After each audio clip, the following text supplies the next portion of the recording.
కానీ ఈరోజు జరుగుతుందా? ఇప్పుడు మళ్ళీ మన మాట యథార్థం మనం మాట్లాడుకుందాం. మీలో ఉన్న కొద్ది మంది మాత్రం ఈ ప్రార్థన చేస్తున్నారు, ఈ పని చేస్తున్నారు. బ్లెస్సీ, నువ్వు చేసావు అట్లా ఇతరుల కోసం ప్రార్థన? బాగుపడ్డారా? ఒకసారి ఇటు వస్తావా? బ్లెస్సీ, నువ్వు అట్లా ఇతరులకు ప్రకటించి వారి మేలు కోసం ప్రార్థించి సాధారణ జీవితం గడుపుకుంటా నీ వర్క్ ఏదో నువ్వు చేసుకుంటా సుమారు ఎంతమందికి యేసును పరిచయం చేశావు? 500కు పైగా బాప్తిజాల్లోకి, మైక్ దగ్గర పెట్టుకో. 500కు పైగా రక్షణలోకి నడిపించి ఒక 1000 మందికి పైగా యేసుని పరిచయం చేశాను.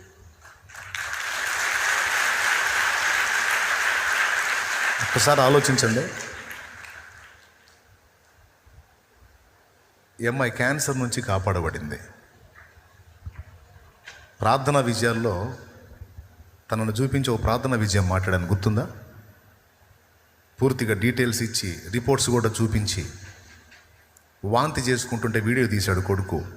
ప్రార్థనా విజయాల్లో ఒక వీడియో కూడా ఉంది. అమ్మాయి వాంతి చేసుకుంటున్నప్పుడు బ్లడ్ పడింది, ఆ వీడియో కూడా ఉంది. ఆ సాక్ష్యం ఇప్పుడు నా కోసం ఆగిందా, తను ప్రార్థన చేసిందా వాళ్ళ కోసం? బ్లెస్, స్పష్టంగా నువ్వు ప్రార్థన చేసినప్పుడు దేవుడు కార్యాలు చేశాడా? చేశాడు. సుమారు ఎంతమందికి చేస్తుంటాడు? ఒక 100 మందికి పైగా. 100 మందికి పైగా కార్యాలు చేశాడు.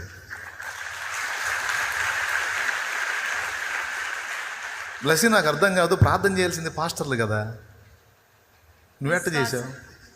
మనకు విశ్వాసం ఉంటే దేవుడు కార్యాన్ని చూస్తానని నేను నమ్మాను. అంతే కదా. శాలేమన్న వచ్చి చేయలేడు ఇక్కడ, లేదు కాబట్టి నేనే వాళ్ళకి ప్రార్థన చేయాలి. అవును. బాప్తిస్మాలు ఏమైనా ఇచ్చావా? లేదు. బల్ల ఏమైనా ఇచ్చావా? లేదు. అంటే తనకి ఎంతవరకు అవకాశం ఉందో ఆ హద్దులో తను పనిచేసింది. ఆ మించినవి మాత్రం వాటి జోలికి వెళ్ళదు, ఎందుకంటే దైవజనుడు చేయాల్సిన పని. దైవజనుడు చేయాల్సినవి దైవజనుడికి వదిలింది. తను చేయాల్సినటువంటి కర్తవ్యాన్ని తన అక్షరాల నెరవేర్చింది. సుమారుగా 1000 మందికి పైచిలకు క్రీస్తును పరిచయం చేసింది.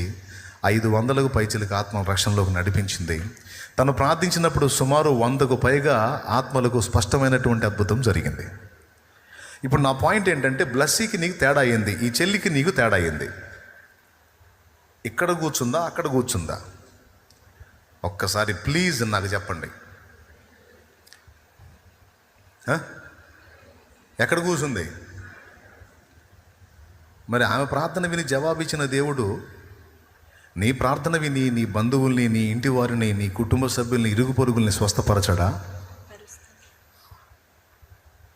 నీ మొర్ర వింటాడు కదా, అది నీ బాధ్యత కదా. సంఘమంతా బ్లెస్సీలాగా ఎదుటి వాళ్ళ విషయంలో భారం కలిగి, వాళ్ళ ఆత్మల రక్షణ కోసం భారం కలిగి, వారికి జస్ట్ సువార్త ప్రకటించడమే కాదు, వారి ఆత్మల కొరకు భారంతో ప్రార్థన చేసినప్పుడు వారి శరీరాల్లో కూడా దేవుడు అద్భుతాలు చేసి వాళ్ళని కాపాడ్డా? ఇది శాలేమన్న మాత్రమే చేయాలా? నువ్వు చేయవా? ఒక్కసారి ఆలోచించు నువ్వు. కానీ ఏమి నేర్పారో తెలుసా? మీరు చేయకూడదు అని నేర్పారు. ఏం నేర్పారో తెలుసా? మీరు చేస్తే వాళ్ళ దయ్యాలు మీకు పడతాయని నేర్పారు. ఏం నేర్పారో తెలుసా? మీరు చేస్తే ఆ రోగాలు మీకు పట్టుకుంటాయని నేర్పారు.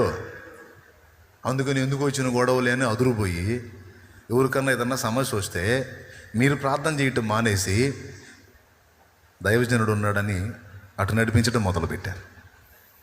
అందువల్ల చాలా వరకు పరిచర్య బ్రేక్ అయిపోతుంది, వెనకపడుతుంది.